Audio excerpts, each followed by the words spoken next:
I'm doing here is going to the race page, outlaw100.com.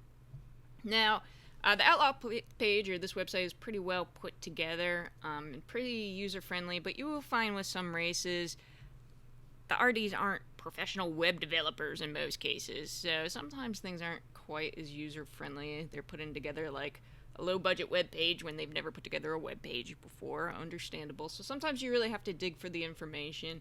It's pretty straightforward here though on the Outlaw page.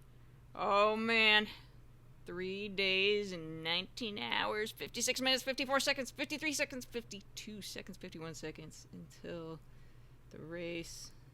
Shit's getting real. Alright, so I'm going to scroll down here. I'm doing the Outlaw 135. Lee's doing Outlaw 100. Here, let's look in the links. We've got the 20-mile course. Here's the GPX. I don't know if I put it on my watch or not. I usually find that unnecessary. And having done this race before, I know it's extremely well marked. If I am not sure how well marked a race is going to be, then I'm definitely going to put the course on my watch and on my phone. I actually don't really know how to use the watch GPS that well, so it doesn't help me a whole lot to have it on my phone. I should probably be more tech savvy. I should probably, on the watch, it helps me more to have it on the phone. I should probably be more tech savvy and learn my watch a little bit better. So anyway, that's there. And then 13-mile main loop. They have a different file for it, but we'll go to the 20-mile course here really quick just to take a look at this course. It looks a whole lot worse than it is out there. Again, Jeremy has this course incredibly well marked. There's one confusing part like over here somewhere, but there are signs that point it out really well. So as long as you're looking at the signs, you're good. But it's basically a sloppy figure 8 is what it is. You do a big loop down here, the big 13-mile loop. You end up back at the start finish. And then you do this 7-mile loop and end up back at the start finish. So between the 13-mile big loop and the 7-mile little loop, you have your 20 miles that you repeat 5 times for the 100. And then some of us are just deranged and sick and have serious issues and are doing the 135. With the 135, you actually do the 7-mile loop an additional 5 times. What the hell was I thinking? I have no idea. Anyway, we're going to scroll down here. Sometimes they have another PDF, like depending on the race and how they have things set up, then they might have an aid station list listed here with these other PDFs. With Outlaw, you just continue scrolling down, and this is what they have, alright? So, cutoff for 100 and 135 and aid stations, okay? So you're always going to find some kind of chart with the aid stations. Usually they contain the mileage of the aid stations. A lot of times they'll contain information like, are there bathrooms? Is there parking? Is there crew access? Are drops allowed? Because some races, this is actually really good to know, especially with like a point-to-point type setup. Sometimes you're getting so far out there, like in the middle of nowhere, kind of remoteness, it's hard for cars to get to. And there are actually aid stations that do not allow you to drop unless you have some sort of serious emergency going on.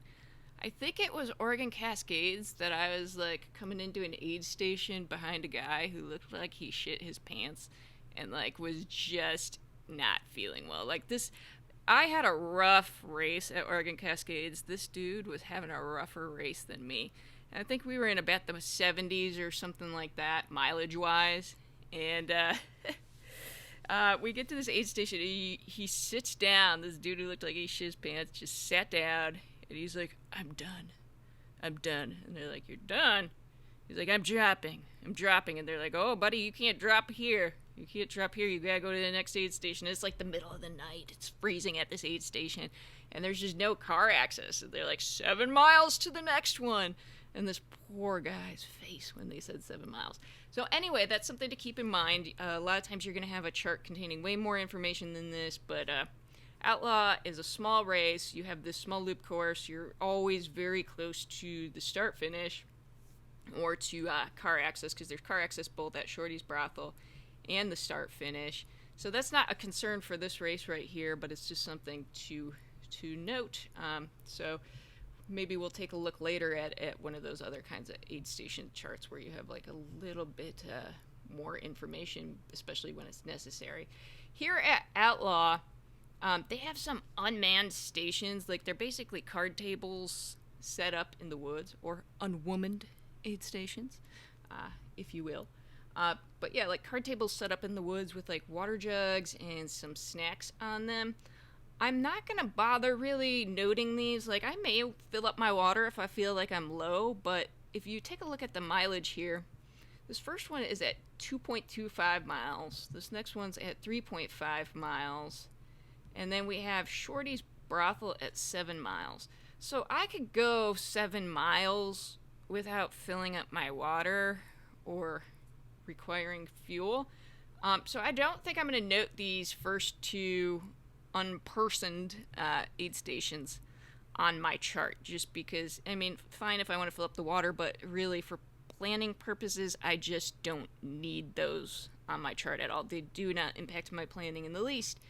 And the same things, we have Shorty's Brothel, which is a person-to aid station, equipped with bathrooms, as you can see here.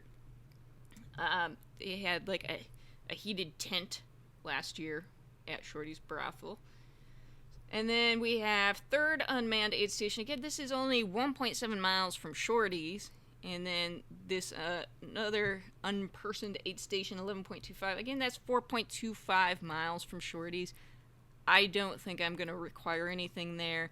Even if I end up wanting to fill up my water, I just don't need it on my chart for planning purposes. So to each their own on that, but I'm going to leave those off of my chart. And then we come back to the start finish for completion of that first 13-mile loop. And we begin that little 7-mile loop, which also has an unpersoned aid station.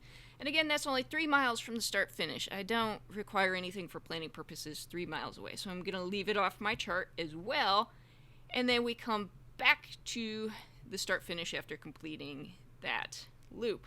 So what I've started to do here is I started to put those on, and this is exactly what we have. I took this information here and I started to put it on my number spreadsheet that I have going here. So I've got miles. I've just got the Shorty's Brothel at 7 miles, start finish at 13 miles, then we begin that little loop, and I have start finish again at 20 miles, and I just made a little note for myself in parentheses just letting me know, okay, that's completion of a loop. And since these aid stations do repeat, I'm just going to go ahead and copy and paste these coming down. I think I will make a little note of myself, like 1 complete, 2 complete,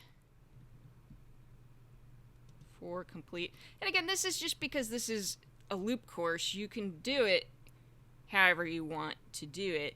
And then 5 complete. Now this is all they have here mileage wise, because they've given you all the information that you need to figure that out.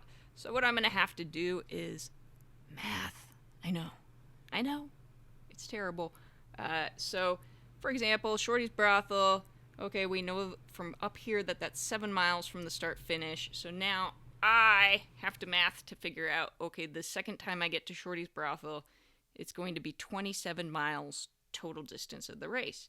And then that the start finish before we start that 7th loop, I know that's 13 miles in total, and it is 6 miles from Shorty's Brothel, so we know that's going to be, by mathing that, it's going to be 33 miles. So what I'm going to go ahead and do is I'm going to go ahead and fill in the mileage all the way down, and then come back to you. Alright, so I went ahead and filled all of that in. Here I had to go ahead and fix this because I'm not doing that 13-mile loop. Once I get to the 100 miles, that's where for the 135, instead of doing the 13-mile loop anymore, you do the 7-mile loop 5 times.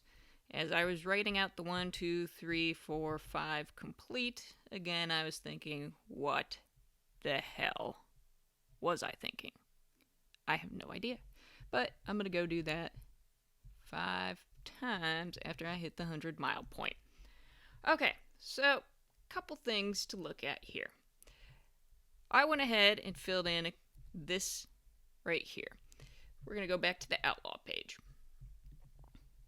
The 135-mile race, here we go, 135-mile cutoff times are right here. We have a final cutoff of 48 hours. I made a column and I put 48 at the top here because of the 48-hour cutoff. The only other cutoff on here is that we have to start the last 35 miles 40 hours by 40 hours in. Okay, so we have to start the last 35 miles, that last stretch beyond the 100, by 40 hours in. So that's a hard cutoff as well. So I went ahead and put that here. I've got my 48 here, 40 here, and then here it specifies that for the 100 miler, where did that go? Here it is. For the 100 miler, I'm assuming this applies to the 135 as well, that you have to start that fifth loop by 36 hours. So I went ahead and put that 36 hours here as well. Okay, and that's all under the 48-hour cutoff time. I have made these red to remind myself, because I'm going to be filling in a lot of numbers on here, and most of them are just personal preference numbers. By having these guys red on here, that's going to remind me that this is a hard race cutoff, that this is implemented by the race, and I'm dunsies if I don't make these cutoffs right here. So these are going to stand out to me.